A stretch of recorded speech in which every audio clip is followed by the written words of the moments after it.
Hello, welcome to the Retro Cellar, where in today's episode we'll be covering something a little different. It is a plug and play device known as the Pac-Man Connect and Play. Now, this thing I've had in my collection for a few years. I believe I got it in 2012, but believe it or not, this is still on the market today. You can get it at places like Amazon, Target, eBay, Best Buy, Walmart, and other various places. I believe it averages about $20. I've seen it for 15, and some fool is selling it for $50 on Amazon, but it's about 20 bucks.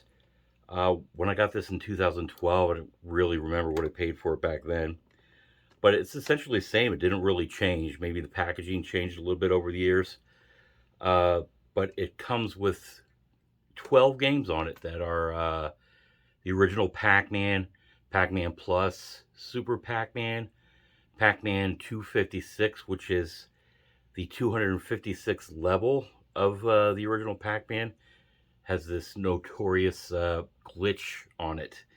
You can skip through all that crap and go right to level 256 and play it from that point on. I don't know why, but nevertheless, it's there. It also has Pac and Pal, Bosconian, Rally X, Galaga, Galaxian, Dig Dug, Xevious, and Mappy. So, why do I have this thing? I was a kid. I think it was around 10-ish when Pac-Man was originally released in the arcades. I think it was one of the first arcade games I ever played. Um, and I was caught up in it, like everybody else. If you remember the Pac-Man Fever song, I think I had that on a little record. I remember getting trading cards, these rub-off game cards that were like lottery scratch-offs where you can play the game by scratching off little circles. Like I said, popsicles. I mean, all kinds of stuff. I think there was even a cartoon. I mean, I was full on into Pac-Man Fever, and I honestly don't know why. Because I suck at it. I'm terrible at Pac-Man. I was terrible when it came out.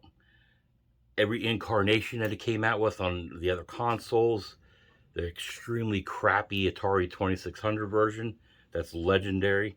I sucked at that one too.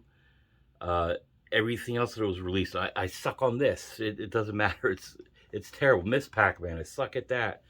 The only one I was actually ever good at, I think, was Pac-Mania. It's one where you could actually, like a 3D one, where you can actually jump over the ghost. Um, it's a pattern-based game, and I never figured out the pattern. Try as I might, I just absolutely suck at it. So, anyway, this video is going to be pretty short. There's not much to it. We'll have a quick look around it, play some of the games. You watch me die instantly. Uh, to be honest with you, I don't think in the original Pac-Man, I don't think I ever got past level 3 or 4. That's how bad I am at it. But I love it. I mean, I have little handheld things. I got this ornament on the tree. Like, it's every system I have it. And I suck at it. I don't know why I like to collect things Pac-Man. Nevertheless, I do. So like I said, we'll just take a look at the actual system and then play a couple games, and it'll be a short little video, but I figured it'll be interesting. So why don't we take a look at it? Here we have a closer look at the Pac-Man Connect and Play, where, as you can see, it is shaped to look like the man, Pac-Man himself. As far as build quality is concerned, it's plastic. It's not that cheap, but it's plastic, nothing special. As you can see, it has a arcade stick here, which, if you listen, actually has micro switches in it, which lends itself well to a game like Pac-Man, where you're going to be moving up and down and making right angle turns. It'll do well for Galaxian and Galaga. But it's actually not bad. The buttons, which are mainly used for, start and select, You'll use them in Galaga and Galaxy and Dig Dug and some of the other games. But you can see here is the power switch with the LED light. Again, nothing special, but kind of a neat thing. If you take off the bottom of this, this is where the AV cord is. A nice little feature. The unfortunate thing about it is not HDMI. So you have to plug this in your TV old school. And it is also mono sound, not stereo. The length of the cord isn't all that long as well, which is kind of inconvenient, especially if you have a large flat screen TV. You're going to be up pretty close to the TV. It would be neat if they made this wireless. Like I said, this came out in 2012, and technology has gone really far since then, so it would have been much better to have this wireless. Nevertheless, that is it as far as looking at the device itself. So why don't we hook it up to the TV, play a couple games, and call it a day. So here we have the main menu of the Pac-Man Connect and Play, where, as you can see, for 2012, not a bad menu. There's a lot of the newer Chinese consoles and handhelds that got crappier menus than this. But essentially, it's no frills. You can see the game list here, which up here on the upper left, you'll see Pac-Man, Super Pac-Man, Pac-and-Pal, Pac-Man Plus, Pac-Man 256, Mappy. You can view your high scores there. We have Galaxian on the bottom right, Galaga, Dig Dug, Xevious, Bosconian, and Rally X. You could also see that I set the TV to a 4:3 aspect ratio. Otherwise, it gets kind of stretched and squashed. So it's better to have it in its native aspect ratio, which you can't do on the Connect and Play itself. You have to do that on your TV. I should also mention, I didn't show it to you when we did the close look at it, of the build quality. It runs on 4 AA batteries, and it doesn't really chew up the juice in them all that much, because these batteries have actually been here in this thing for years, and it's still functioning. I haven't yet to change them, and they haven't leaked and ruined it either. So why don't we, like I said, make a quick look at this, and you can watch me die very quickly on Pac-Man. Here we go.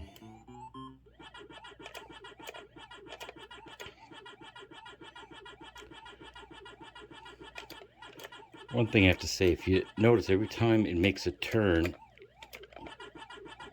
yeah, am I gonna die already? There you go. So every time it makes a turn, it does a slight pause. I don't remember if it did that in the actual game, but that slight pause lets them catch up to you.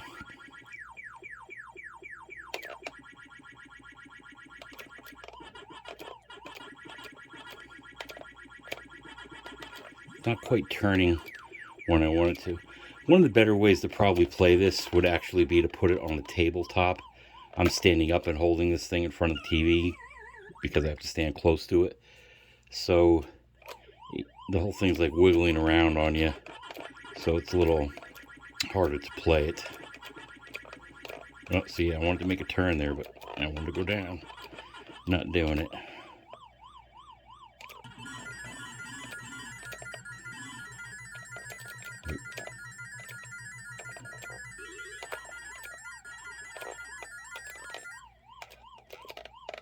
It's kind of a weird game.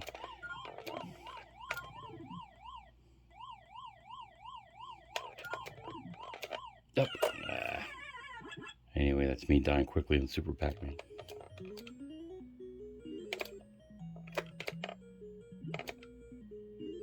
So it's like Pac-Man, almost like a puzzle-based thing. Well, so was the last one. Not entirely sure what I'm doing. If you saw there, the game slightly paused for some reason.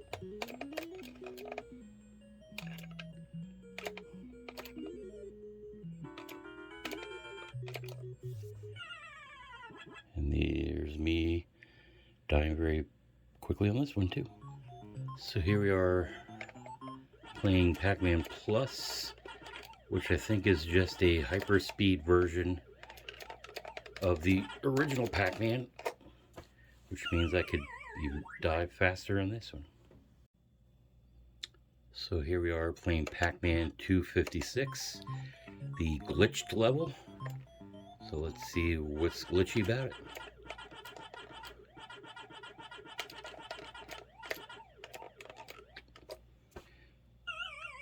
Wouldn't be able to tell you if I didn't stop dying right away.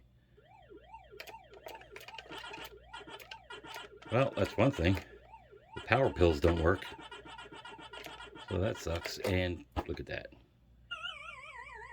Why do I collect Pac-Man stuff?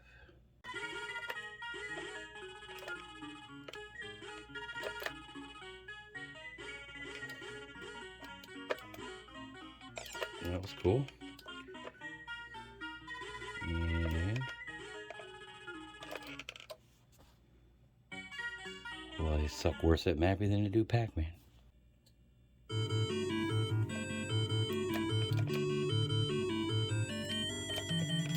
So it's not entirely the fault of my crappy skills at these games, although that's definitely a big part of it. But the controls aren't the greatest on the sticks.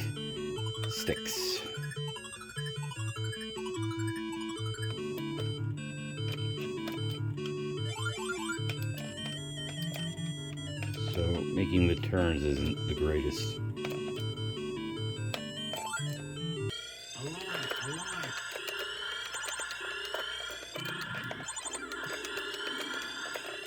Oh, heck, I did something right.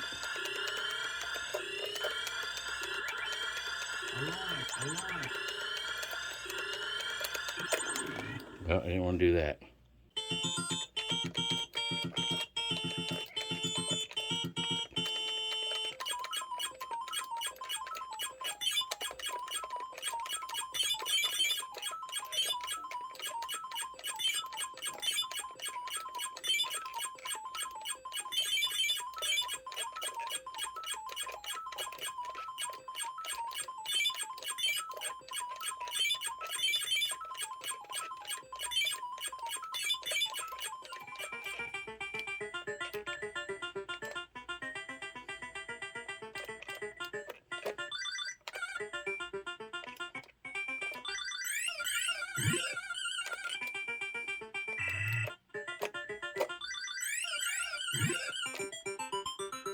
It was pretty well faithful to the actual game. Where are you going? Where are you going to kill me?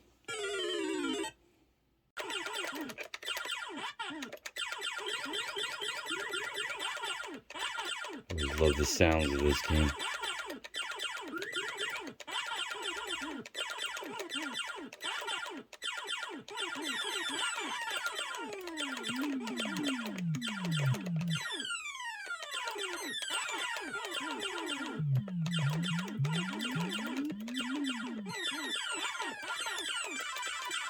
Yeah, I think not.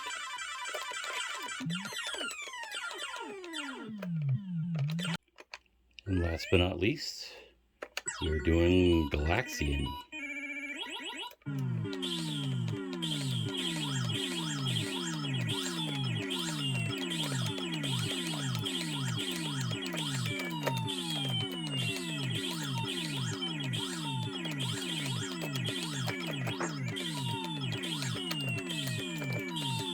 It actually hurts the hand to hold this thing. It, like right around where the mouth is, it's digging in between my index finger and my thumb. It's actually painful. Definitely gonna have to put this on a table of some sort. Well, there you have it. Our quick look at the Pac-Man Connect and Play. So, do you need this? Probably not. Uh, it's neat to have in a collection, I suppose, which is why I have it. My room is loaded with things that I don't need, but I like to collect, and I'm sure a lot of you are the same way. The upside of it is it plays fairly well. The games look okay, I suppose. A little weird on HD TV, but with the aspect ratio at 4:3, it's not so bad. Uh, and you can play it the way it's meant to be played with an arcade stick. The downside is you sit too close to the TV, and it really is awkward to hold just because the cornered edges on it, they're kind of sharp. They dig into your hand. After a while, it hurts, especially when you're playing. I noticed Galaxian and Galaga, where you're moving around a lot and trying to hit the button at the same time. On Pac-Man, you can kind of hold it like this and just play it. It's not as bad. But again, if you're a serious gamer and you want to get this to truly play Pac-Man and the rest of these games, this is probably not for you. But it's only $20.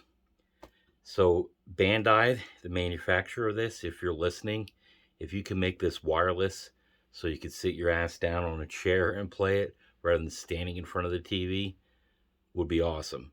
And maybe put a little rubber stoppers on it so you can sit on a TV without it sliding or on a table without it sliding all over the place. Other than that, there really isn't much you can say about it. I have a couple other plug and play things I'll probably just for fun take a look at in the future.